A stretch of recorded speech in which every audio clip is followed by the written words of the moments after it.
भागवत महापुराण की जय। कृष्ण कन्हैया लाल की जय। राधा रानी की जय।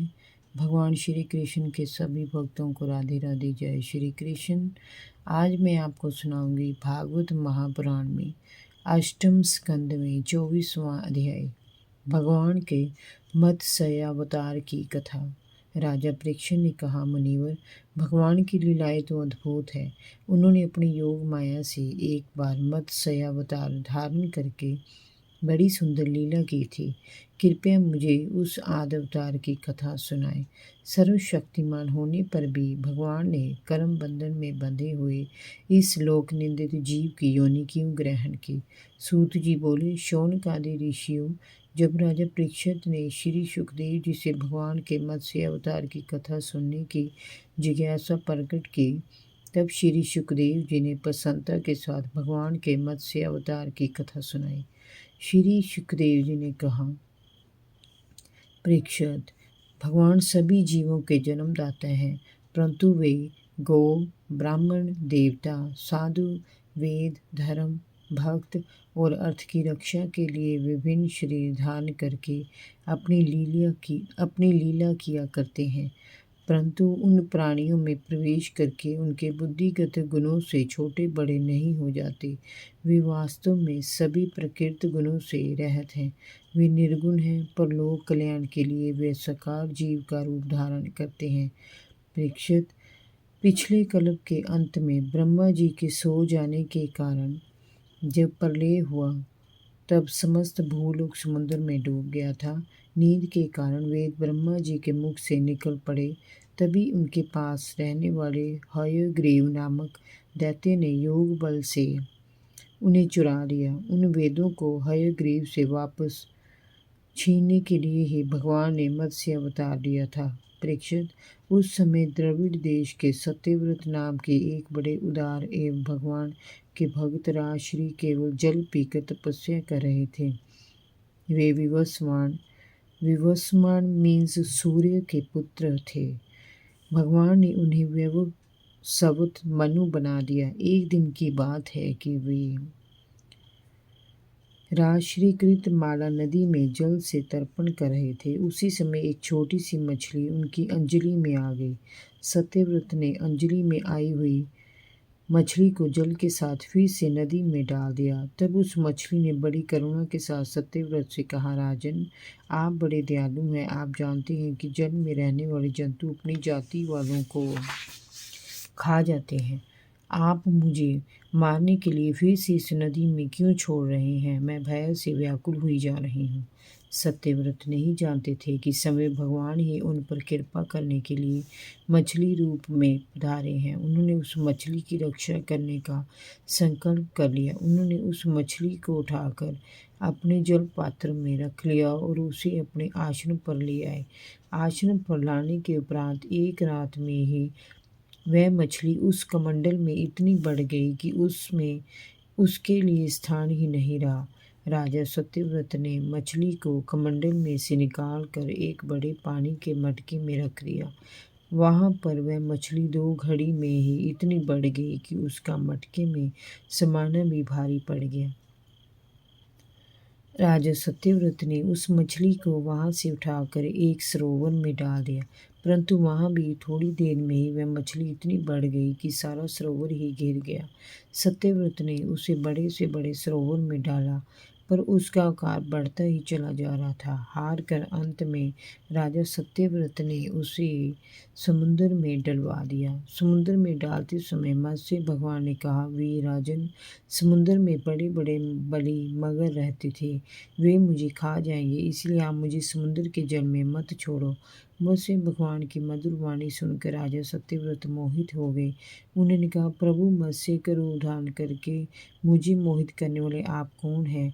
आपने एक ही दिन में 400 कोस मीन्स 800 मील के विस्तार वाले सरोवर को घेर लिया।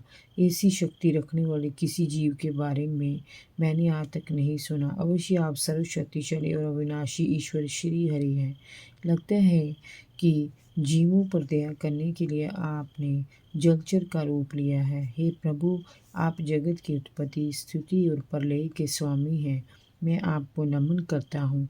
हम भक्तों के लिए आप ही आत्मा और आश्रय हैं। आप मुझे बताएं प्रभु के आपने किस प्रयोजन से ये रूप धारण किया है। आपने इस अद्भुत रूप में मुझे दर्शन दिए हैं तो अवश्य इसका कोई कारण रहा होगा। कृपया मेरे भ्रम को दूर करें।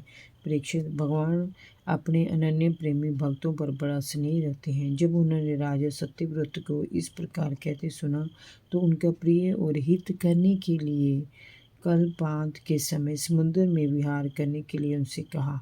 भगवान ने कहा, सत्यव्रत, आज से 7वें दिन भूलोक सहित तीनों लोग समुद्र में डूब जाएंगे। उस समय जब तीनों लोग डूबने लगेंगे तब मेरी प्रेरणा से तुम्हारे पास एक बड़ी नौका आएगी। उस समय तुम समस्त प्राणियों के सूक्ष्म शरीरों को लेकर सप्त ऋषियों के साथ उस नौका पर चढ़ जाना। अपने साथ धान्य और अनाज के दानों के बीज रखना। उस समय सर्वत्र एकमात्र महासागर ही लहराता हुआ दिखाई देगा। चारों ओर गहरा अंधकार होगा। केवल ऋषियों की दिव्य ज्योति के सहारे ही चारों ओर देखना और नाव पर चढ़कर सर्वत्र विचरण करना। मन में किसी प्रकार का विक्लेश, विकलता और भय मत लाना। जब प्रचंड झंझावात के कारण नाव डगमगाने लगेगी तब मैं वहां आऊँगा। उस समय वासुकी नाग के द्वारा तुम उस नौका को मेरे सींग से बांध देना। सत्यव्रत, जब तक ब्रह्मा जी की रात होगी तब तक मैं ऋषियों के साथ तुम्हें उस नाव में बैठाकर ढोता रहूँगा। उस समय तुम जो भी प्रश्न करोगे मैं उसका उत्तर दूंगा। मेरे उपदेश से तुम्हारे हृदय में परब्रह्म की वास्तविक महिमा उदय हो जाएगी और तुम ठीक प्रकार से उसे समझ जाओगे। ऐसा कहकर भगवान अंतर्ध्यान हो गए। परीक्षित, राजश्री सत्यव्रत कुशा के आसन पर पूर्व की ओर मुख करके बैठ के और मत्स्य रूप भगवान का चिंतन करने लगे। 7 दिन बाद प्रलय काल आ गया। समुद्र ने अपनी मर्यादा छोड़ दी। आकाश से प्रलयकारी भयानक मेघ तेज वर्षा करने लगे। देखते देखते सारी पृथ्वी डूबने लगी। तभी राजा सत्यव्रत ने एक विशाल नौका को अपनी ओर आते देखा। तब वे धान्य तथा अन्य बीजों को लेकर सप्त ऋषियों के साथ उस पर सवार हो गए। सप्त ऋषियों ने बड़े प्रेम से राजा सत्यव्रत से कहा, राजन, तुम भगवान का ध्यान करो, वे ही हमें इस संकट से बचाएंगे और हमारा कल्याण करेंगे। उनकी आज्ञा से राजा ने भगवान का ध्यान किया। उसी समय उस महान समुद्र में से मत्स्य के रूप में भगवान प्रकट हुए। मत्स्य भगवान का शरीर स्वर्णिम आभा से युक्त था और उनके शरीर का विस्तार 4 लाख कोस था। उनके मस्तक पर एक बड़ा भारी सींग था। राजा सत्यव्रत ने वासुकी नाग को भगवान की सींग में बांध दिया और भगवान की स्तुति करने लगे।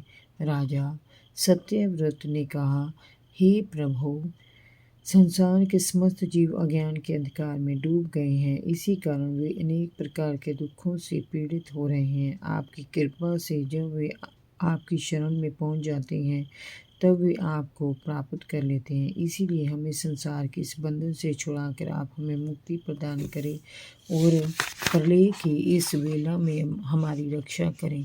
आप सर्वशक्तिमान हैं। हम आपकी शरण लेते हैं। आप देवताओं के भी पूज्य परमेश्वर हैं। हम ज्ञान प्राप्ति के लिए आपकी शरण में हैं। हमें सद्बुद्धि दीजिए।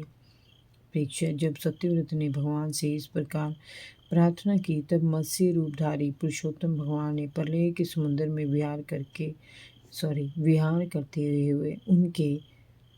करते हुए उन्हें आत्म तत्व का उपदेश दिया। सभी ने जो उस समय नाव में उपस्थित थे उस उपदेश को ग्रहण किया। बाद में जब प्रलय का अंत हुआ और ब्रह्मा जी की निद्रा टूटी तब भगवान ने हयग्रीव असुर को मारकर उससे वेद छीन लिए।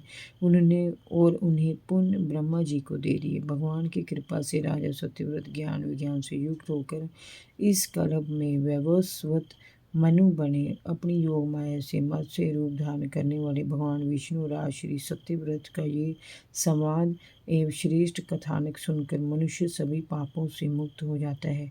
जो मनुष्य भगवान के इस अवतार का प्रतिदिन श्रवण करता है उसके सारे संकल्प सिद्ध हो जाते हैं, उसे परम गति प्राप्त होती है। इति अष्टम स्कंद। हरि ओम तत्सत। भागवत महापुराण की जय। कृष्ण कन्हैया लाल की जय। राधा रानी की जय। भगवान श्री कृष्ण के सभी भक्तों को राधे राधे। जय श्री कृष्ण।